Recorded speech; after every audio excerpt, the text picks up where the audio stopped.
चलिए अब देखते हैं जांच करना। अब सिलोजिज्म जो भी दिया जाएगा, हमको न्याय जो दिया जाएगा कि उसकी आप जांच करें, उसकी वैधता अवैधता की जांच कैसे करें। एक न्याय सिलोजिज्म जिसको कहते हैं, जिसमें 3 तर्क वाक्य होते हैं, 2 आधार वाक्य होते हैं और 1 निष्कर्ष होता है। तो जो दिए जाएंगे तर्क वाक्य तीनों को हम इस तरह से लिख लेंगे।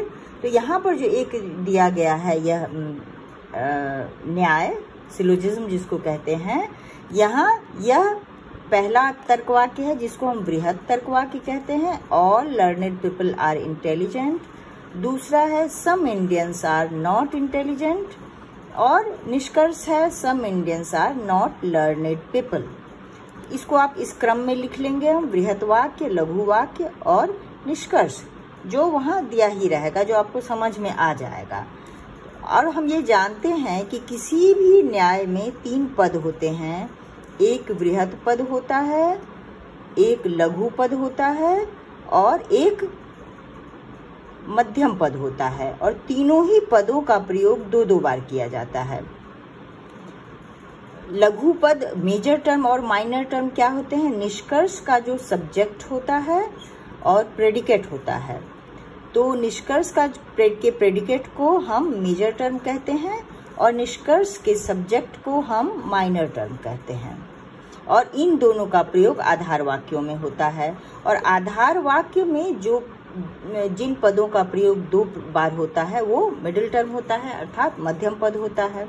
तो यहाँ पर हम देख रहे हैं कि निष्कर्ष का जो ये टर्म है लर्नेड पीपल, ये प्रेडिकेट यहाँ पर है। तो यहाँ पर टर्म वगैरह के चक्कर में ज्यादा नहीं पड़ना है, बस एस और पी आपको समझना है और उसी हिसाब से हम डायग्राम बनाएंगे। तो ये पी है यहाँ पर प्रेडिकेट, ये इंटेलिजेंट मिडिल टर्म है जो दोनों जगह प्रयोग किया जा रहा है, और निष्कर्ष का सब्जेक्ट जो है एस जो है, ये भी इसको हम एस से हम सूचित करेंगे और इसी के हिसाब से डायग्राम बनाकर हम जांच करेंगे। तो सबसे पहले आसानी से जांच करने के लिए इसको सिंबलाइज आप कर लें। जो बुल का इंटरप्रिटेशन हमने जो अभी देखा उसके हिसाब से हम इसको सिंबलाइज करेंगे। तो बुल के इंटरप्रिटेशन के अनुसार ये तर्कवाक्य पहला all learned people are intelligent, ये ए तर्कवाक्य हुआ। Some Indians are not intelligent, ये ओ हुआ। और some Indians are not learned people, ये भी ओ तर्कवाक्य है। तो ये इनको हम फिर सिंबलाइज एक बार कर लें, दूसरे 3 स्टेजेस में आप करेंगे तो आराम से ये बन जाएगा। अब इसको हम फिर से यहाँ सिंबलाइज करेंगे, all P is M, all P is M, ये हमारा ए तर्कवाक्य है। फिर ये दूसरा तर्कवाक्य जो है some Indians are not intelligent, ये हो गया some S is not M, some S is not M, ये हो गया हमारा ओ तर्कवाक्य हो गया।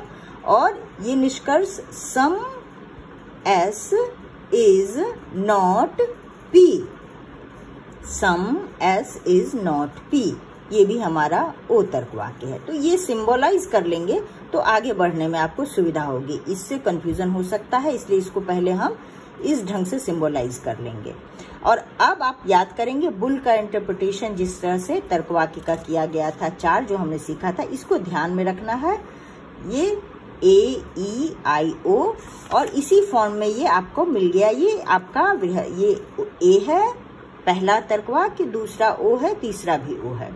तो ए का जो सिंबलाइजेशन था वो आप याद करेंगे, बस यहाँ एस और पी वाला जो है वो सिंबल बदल जाएगा। यहाँ ऑल पी इज एम है तो हो जाएगा P not M is equal to 0, S not M is equal to not 0 और S not P is equal to not 0। ये सिंबलाइजेशन कंप्लीट हो गया।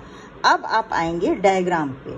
तो ये डायग्राम बनाने के लिए हम 3 सर्किल बनाएंगे, बता चुके हैं।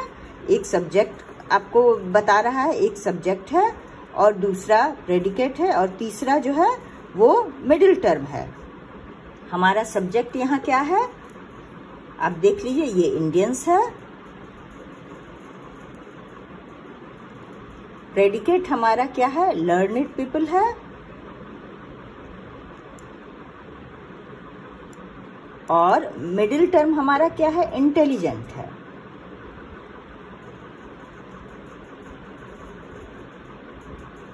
अब वेन डायग्राम के द्वारा जांच करने का तरीका ये होता है कि जब आप पहले और दूसरे तर्क वाक्य को चित्र में अभिव्यक्त करेंगे तो तीसरा जो तर्क वाक्य है, जो कंक्लूजन है, वो अपने आप आपको सामने नजर आने लगता है। तो पहला तर्क वाक्य क्या है? पहला हम देख रहे हैं, यहाँ सिंबल से हम चलेंगे। P which is not M is equal to 0। तो यहाँ पर हम देख रहे हैं ये P सर्किल हमारा है, तो जो M नहीं है, M से बाहर है, M सर्किल ये है और M से बाहर ये पार्ट है जो 0 है। तो 0 को हम हमेशा याद रखना है। 0 जो कैलकुलेशन 0 यहाँ शो करता है, जैसे ये 0 शो करता है और ये नॉट 0 शो करता है, 0 को हम हमेशा कलर करेंगे और जो नॉट 0 होता है उसमें हम X लिखते हैं। तो यहाँ पर बताया जा रहा है, यहाँ 0 शो करना है, P जो M से बाहर है, अर्थात ये P सर्किल है जो M के दायरे से बाहर है। ठीक है, यहाँ S से मतलब नहीं है, इसको M से बाहर होना चाहिए। तो ये पूरा पार्ट M से बाहर है जो 0 है, इसलिए इसको कलर करके हम शो करेंगे। दूसरा हमारा है S which is not M is equal to not 0। ठीक है, S पे आ जाइए, जो M नहीं है, अर्थात M के सर्किल से बाहर है, S वाला पार्ट जो M से बाहर है। तो ये पूरा पार्ट जो है ये M से बाहर हमें दिखा रहा है। तो ये वाला पार्ट यहाँ बता रहा है कि वो 0 नहीं है, अर्थात वहाँ एक मेंबर है जिसको हम X लिख करके हम व्यक्त करते हैं। तो ये कलर किया है, लेकिन ये एरिया हमारे पास है जिसमें हम X के द्वारा बताएंगे कि S which is not M is not 0। वहाँ X मेंबर, उस वर्ग में X मेंबर है, अर्थात एक न एक सदस्य हैं। अब ये 2 तर्क वाक्य हमने इसमें ये किया, चित्रित कर दिया है। तो तीसरा कंक्लूजन जो है वो हम देखें हमें कंक्लूजन मिला या नहीं मिला। कंक्लूजन क्या है यहाँ? S which is not P is equal to not 0। ठीक है, S which is not P से बाहर है, S का जो पार्ट P से बाहर है, अर्थात ये P है और इससे बाहर ये S है पूरा, वो नॉट 0। तो वो नॉट 0, ये पूरा पार्ट यहाँ से यहाँ तक जो है वो P से बाहर है और यहाँ पर नॉट 0 बता रहा है। यहाँ ये X जो है यहाँ पहले से आ चुका है, अर्थात ये जो तीसरा जो निष्कर्ष है वो अपने आप यहाँ दिख रहा है कि S वाला वह हिस्सा जो P से बाहर है वहाँ एक न एक मेंबर है, अर्थात यहाँ से यहाँ तक एक ही है। यहाँ या यहाँ कहीं भी अगर X है उसका मतलब कि S which is not P is not 0, वहाँ एक मेंबर जरूर है जिसको X के द्वारा बताया जा रहा है। अर्थात ये जो है इसका कंक्लूजन जो है खुद ब खुद यहाँ पे हमको मिल जा रहा है, इसलिए ये जो है ये एक वैलिड सिलोजिज्म है। ठीक है, और अगर यही तीसरा तर्कवाक्य क्लियर नहीं होता है तो वो वैसी स्थिति में वह न्याय जो है, वह सिलोजिज्म जो है इनवैलिड कहलाता है। ठीक है, दैट्स ऑल।